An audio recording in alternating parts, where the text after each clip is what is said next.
Bueno, muchas gracias, doctor Simi. Y vamos a comenzar con los comentarios. En primer lugar, el comentario desde una perspectiva académica del doctor Diego Eduardo López. El doctor Diego Eduardo López es abogado y filósofo de la Pontificia Universidad Javeriana, doctorado en Derecho y tiene una maestría en Derecho de la Universidad Harvard. Es actualmente conjuez de la Corte Constitucional de Colombia y ha sido juez ad hoc de la Corte Interamericana de Derechos Humanos. También se ha desempeñado como consultor internacional en temas de derechos fundamentales, justicia constitucional y reforma judicial. Es profesor de Derecho de la Universidad de los Andes y ha impartido cursos y conferencias sobre sus temas de investigación en diversas universidades de América Latina, Estados Unidos y Europa. El profesor López Medina ha escrito, entre otras obras, los siguientes libros: Teoría impura del derecho, la transformación de la cultura jurídica latinoamericana e interpretación constitucional. Doctor López, bienvenido.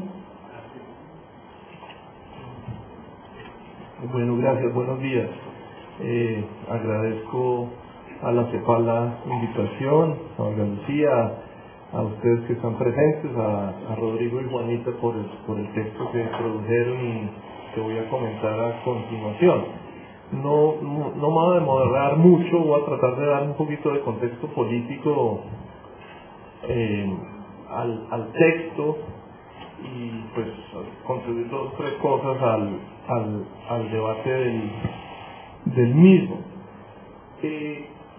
Digamos, frente a el entusiasmo que generó el litigio de derechos sociales en los últimos años, una especie de avance en las jurisdicciones del tercer mundo, Colombia, Sudáfrica,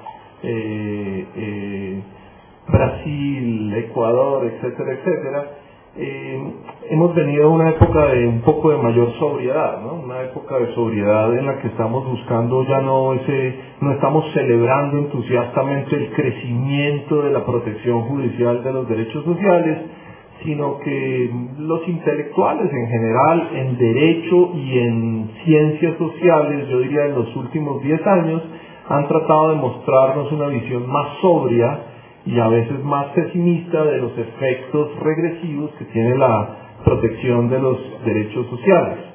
En gran parte esta tendencia se inició con un libro, con varios artículos y con un libro largo en Derecho Constitucional Comparado, hecho con metodologías empíricas de un profesor ahora de Harvard, Herschel, que empezó a hablar de la noción de juristocracia, la idea de unos jueces que no estaban tanto a través de la adjudicación de derechos sociales, no estaban distribuyendo derechos sociales de forma distributiva, sino que en realidad estaban coaligándose, haciendo alianzas con élites políticas o económicas de sus países. Herschel hizo este estudio, por ejemplo, en Israel y Sudáfrica, para mencionar dos ejemplos, y que esta alianza política estaba generando o enfatizando es más bien el dominio de estas clases sociales sobre sus respectivos países. Esta hipótesis general ha sido explorada sobre la forma en que se relacionan las élites sociales y económicas con los jueces. En Mongolia, Taiwán, mostrando cómo las transiciones a las democracias, digamos también estudiantes de Herschel, han tratado de mostrar cómo también en estos países los jueces han estado más bien aliados políticamente con los que dominaban el poder en situaciones anteriores a la transición de la democracia, por ejemplo con el Kuomintang en Taiwán, y cómo finalmente los jueces no han sido realmente gestores de cambio social, sino que implica una cierta alianza con estos sectores políticos dominantes. La tesis implica también una cierta teoría de la conspiración. La tesis es voluntarista, piensa que los jueces llegan a estos acuerdos de forma más o menos voluntaria, así no se sienten en una mesa a negociar con los sectores sociales, pero hay un cierto voluntarismo en los acuerdos políticos que tienen los jueces con estos grupos sociales. Esta hipótesis general, llamémoslo la hipótesis de Herschel, la idea de que en realidad existe una juristocracia y que los jueces son muy mal mecanismo de redistribución de derechos. Esta hipótesis se ha afinado para el caso de la salud a partir de unos artículos recientes y yo diría especialmente a partir de un artículo de un brasileño de apellido Ferraz, a través de un artículo que pues en parte es el marco, es una de las preocupaciones que tiene el estudio de Rodrigo, cuyo título es muy interesante ya de entrada: cómo se daña a los pobres a través del litigio en derechos sociales, cómo se les causa daño o cómo se les damnifica a través del litigio en derechos sociales. Y esta la podríamos llamar la hipótesis Ferraz, la idea aplicada, digamos, esta idea de juristocracia grande que viene de los trabajos de Herschel y otros. Fíjense que esto es muy importante, no es simplemente una resistencia neoliberal a la redistribución de derechos sociales a través de los jueces, sino que es una hipótesis de progresistas más inteligentes, porque son consecuencialistas. Son progresistas que quieren mayor redistribución, pero al mismo tiempo están dispuestos a ver cuáles son los efectos contraproducentes de algo que pensábamos que era redistributivo, pero que parece sorprendentemente que es regresivo, claramente según la hipótesis Ferraz en el caso Brasil, y por lo menos con efectos mixtos en la hipótesis Uprimi en el caso colombiano. Yo quisiera decir dos cosas. Todos parecen probar y parecen estar haciendo ciencia social. Yo simplemente voy a traer una pequeña precaución desde el punto de vista, llamémoslo, filosófico y epistemológico, y es que la confianza que se expresó al comienzo en la instalación del evento, en que hay técnica en este tema y que hay una tecnocracia que construye cosas, es parcial. Si ustedes miran con atención tanto la hipótesis Herschel como la hipótesis Ferraz, verán que dan datos más o menos gruesos, pero que fundamentalmente son interpretaciones políticas de realidades sociales. Entonces yo quisiera como desenfatizar también un poco la idea de que ya realmente poseemos datos muy duros sobre cuál es la interrelación entre élites económicas y jueces en Israel. Y simplemente planteado así ustedes se dan cuenta por qué no es posible, porque es demasiado complejo decir cuál es la interrelación entre élites económicas o políticas en Israel o en Sudáfrica o en...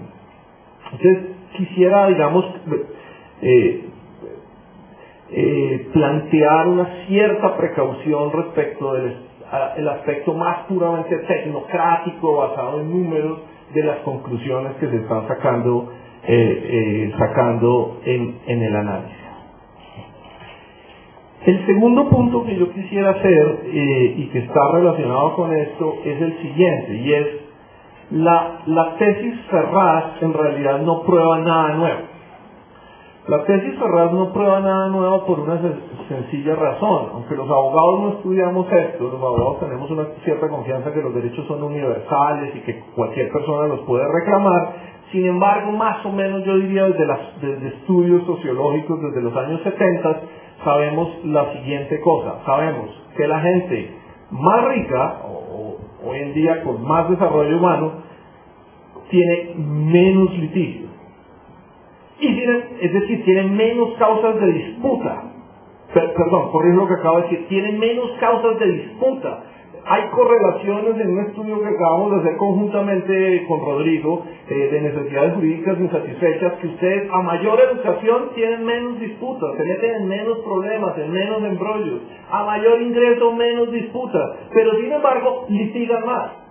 En todos los campos. Esto es una conclusión general de la sociología del derecho, no solamente en salud. Y esto ocurre por un fenómeno que varios sociólogos del derecho, Festiner, Sarat y otros, llaman el proceso anterior al litigio. Y es que esto es también, digamos, un estudio basado en el litigio, pero no se estudian los antecedentes o las condiciones precedentes del litigio, lo que estos sociólogos llaman la transformación de la disputa, que va de un proceso en el cual las personas le dan nombre a un daño que han percibido. Esto no es natural. Los estudios muestran que la gente con mayor empoderamiento social o con más desarrollo humano, fíjense que es casi tautológico. Rodrigo dice, a mayor desarrollo humano, mayor litigio. Pues si desarrollo humano, entendido como Martha Nussbaum, es la capacidad de hacer, es casi tautológica la definición. A mayor desarrollo humano, mayor litigio, porque la gente se va a quejar más de los problemas en salud. Vuelvo a hacer mi argumento, Rodrigo. Si es regresivo que gente con mayores índices de desarrollo humano litiguen más, simplemente vuelvo a la definición de qué es desarrollo humano: capacidad de hacer. Luego, no es sorprendente que la gente que tiene más capacidad de hacer y defender sus derechos, a su vez litigue más. Y si eso es cierto lo que estoy diciendo, desmonta un poquito el argumento de que gente que haga más o que sepa más o se sepa defender más en un sistema con importantes vacíos, defectos, etcétera, etcétera, eso sea una distribución regresiva. Sería regresiva además si no fuera por el último dato. En el 2003 muy poquitos del subsidiado demandaban, pero ha venido creciendo, lo cual quiere decir que hay un importante espacio de crecimiento para las personas que están en el subsidiado, mientras que los del contributivo, si ese es cierto que es un proxy de desarrollo humano o de nivel de ingreso, los del contributivo se han mantenido más o menos igual. Pasaron de 186.000 a 196.000 en 10 años, mientras que los otros han venido creciendo de forma significativa, lo cual muestra que hay es más bien mucho espacio para este proceso de empoderamiento social dentro del sistema de salud. Vuelvo a los hallazgos de Festinger, Abel y Sara. Antes del litigio la gente tiene que hacer 3 procesos que ellos describían en inglés con 3 sustantivos que son interesantes: naming, blaming y claiming. La idea de naming es decir, la idea que la gente reconoce que le hace falta algo, que realmente le han causado un daño, y este no es un proceso natural. Los daños no son naturales, los daños siempre son construcciones sociales. A una mujer que se le pega en el ojo, ese no es un daño natural, tiene que existir toda una especie de contexto social que le permita hacer la construcción de que eso se llama violencia intrafamiliar y haga el proceso de adjudicación o de reconocimiento del daño. Yo creo que en salud puse el ejemplo de violencia intrafamiliar. En salud existe una cosa relativamente parecida. Una cantidad de ciudadanos colombianos que en un periodo relativamente corto han pasado de no tener cobertura a tener cobertura, y muy lentamente han transitado de la noción de favor, privilegio a la noción de derecho. Y si la gente no hace ese tránsito en sus propias cabezas de la noción de privilegio, favor, que se siente mucho cuando uno habla respecto de calificaciones de CISBEN y permanencia en el subsidiado, ¿no? Una especie de subsidio que sin embargo la gente todavía no categoriza como derecho, sino como favor, privilegio, dádiva, etcétera, etcétera. Si eso no ocurre, no se pueden dar, insisto, los procesos de naming, darle un nombre al daño; blaming, echarle la culpa a alguien, es decir, hacer responsable a alguien por eso que ha ocurrido; y al mismo tiempo claiming, finalmente el último acto, que es transformar la disputa o la inconformidad en litigio. Yo tengo una cierta pregunta, y es, hagámonos esta hipótesis contrafáctica: ¿cómo hubiese sido el sistema de salud en estos años en Colombia sin el tóxigo o sin el tábano permanente de la acción de tutela? Yo tengo como la pregunta al revés: ¿cómo sería el mundo sin la acción de tutela? Y yo lo que creo es que el sistema de salud es un sistema de interacción entre consumidores alarmados porque no es fácil recibir incluso diagnósticos pequeños e insignificantes, y un sistema que desde el diseño ha dicho que uno de sus objetivos fundamentales es ser un comprador cauto de salud frente a consumidores alarmados y posiblemente médicos también relativamente alarmados, que tienen otras políticas que no son las de la compra cauta de servicios y de prestaciones de salud. Y lo primero que resalta a la vista es que en ese sistema de millones de prestaciones de salud hay mucho conflicto. Es un sistema que tiene mucho conflicto y muchas necesidades de resolución de conflicto. Entonces uno lo podría hacer al estilo, tener una concepción, llamémosla regulativa, y es: la gente tiene conflictos, pero no tenemos formas o canales de expresión del conflicto, porque tenemos sistemas, digamos, la seguridad social inglesa, pónganle ustedes, para mencionar un ejemplo, donde la gente no reclama porque existe, comillas, no lo sé, un sistema administrativo tan competente y tan universal que existe un match más o menos perfecto entre servicios ofrecidos y expectativas por parte de la población. Esta sería una especie como que yo creo que no existe. Pero sin embargo con frecuencia lo presentan diciendo que hay una especie de tercermundismo donde hay mucho reclamo social por debajo y al mismo tiempo unas especies de sistemas que funcionan muy bien, no existe reclamo social, no existen acciones de tutela y existe una especie de match entre oferta y demanda de servicios. Yo creo que en el caso inglés y en otros existen análogos funcionales al debate y distintas formas también de presentación de la queja y del conflicto. La gente ciudadanos alarmados no dejan de reclamar. Ciudadanos alarmados, usuarios reclamados no dejan de reclamar. Entonces, la pregunta que yo haría es ¿cómo sería el sistema colombiano sin acción de tutela? Y yo creo que la respuesta de Rodrigo es esta. Yo creo que Rodrigo en un gesto interesante está tratando de mediar entre la hipótesis Ferraz, es decir que sí tiene un cierto efecto regresivo, pero mostrar que las consecuencias son finalmente mixtas, que contrario a lo que ocurre en Brasil, no lo consideren tampoco probado. Los invito a que lean los textos de Ferraz y otros. Esos son documentos más bien políticos con una cierta evidencia empírica. No crean que está probado el tema del efecto regresivo para el caso de Brasil o ningún otro. Digo porque es simplemente muy difícil por la multicausalidad y complejidad de los temas.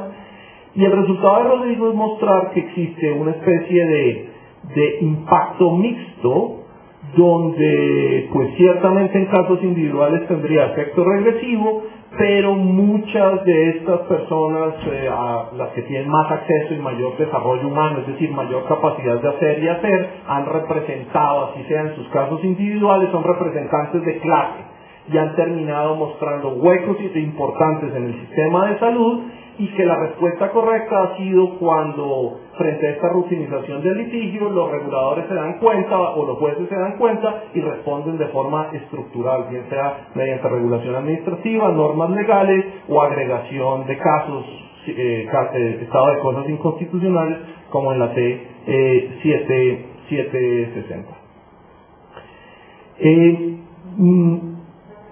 Yo creo que este resultado es políticamente pues satisfactorio en el sentido en que mantiene políticamente, ideológicamente, la intangibilidad de la acción de tutela y la presencia y el capital político que tiene dentro del sistema una amplia caja de buzón de quejas y comentarios que es la acción de tutela, solo que con una diferencia muy significativa. No es un buzón de quejas o comentarios inane o inocuo. Es ante jueces y expiden órdenes. Sin acción de tutela se parecería un poco, a quejas y comentarios como ocurre en sistemas de consumo.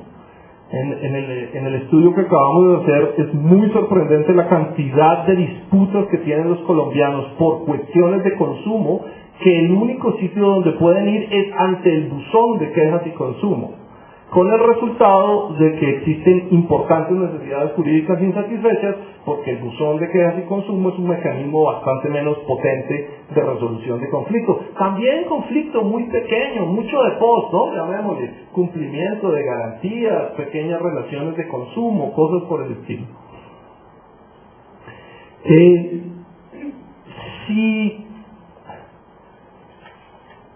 Entonces en Colombia tenemos este mecanismo en salud.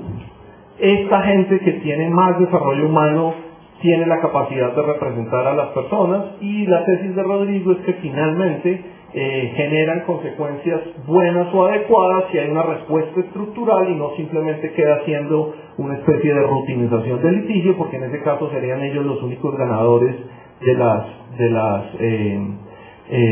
las sentencias de tutela debido a su mayor capacidad de representación de intereses y de derechos.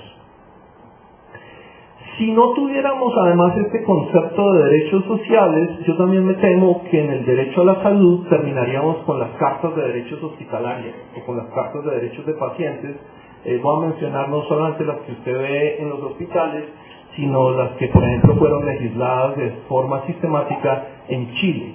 Un increíble énfasis es en los aspectos de consentimiento, libertad personal del paciente, cartas increíblemente liberales, pero si ustedes las examinan de forma sistemática, tendríamos al mismo tiempo muy poca capacidad de controlar los aspectos que tienen que ver más bien es con el servicio y las prestaciones de salud, que son capitales. Los invito a que revisen, por ejemplo, las cartas de derechos chilenos y van a ver de tal vez 12 derechos. Yo diría que solo uno tiene que ver con la sustancia o contenido de las prestaciones médicas. Los otros 11 son protecciones de los derechos liberales, que no quiero decir que no sean importantes, pero que al mismo tiempo debilitan mucho la interacción entre pacientes y el sistema. Y lo que ha pasado en Colombia es que se ha tomado muy en serio la idea de derechos sociales, que esa idea de derechos sociales ha llevado a una discusión muy fuerte en sede de tutela sobre los contenidos del POS y sobre las prestaciones que presenta el sistema, y esto genera un sistema mucho más entrabado, ciertamente mucho más entrabado, pero mucho más participativo. Y con esto quiero cerrar la intervención, y es esta: la hipótesis Ferraz y la hipótesis Hirschfeld finalmente son tesis liberales en el siguiente sentido. Dicen, cuando hay intervención judicial hay menos democracia, porque la democracia debería consistir en la obediencia de normas dictadas por el Congreso en estos sistemas. Y yo creo que esa es la tesis más debatible de todas estas tesis, tanto la Hirschfeld como la Ferraz. Y es que este sistema puede ser por vía judicial, pero genera esa cosa que en momentos de mayor tranquilidad con los reguladores es el diálogo social muy rico, muy fuerte, muy trabado. No esperen que el diálogo social no sea muy trabado y muy incómodo a veces.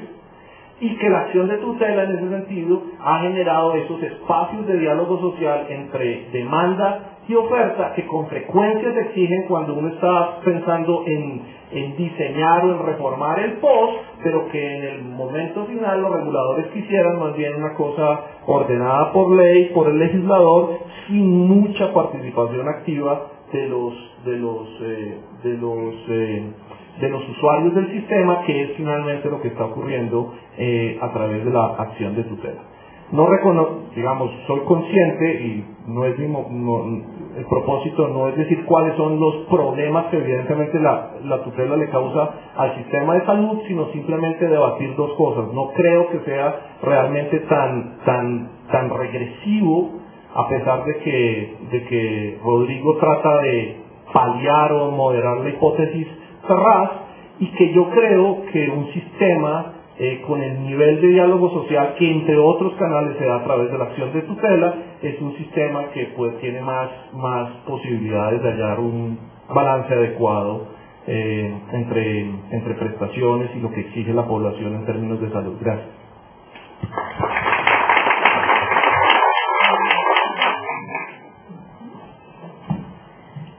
Muchas gracias, doctor.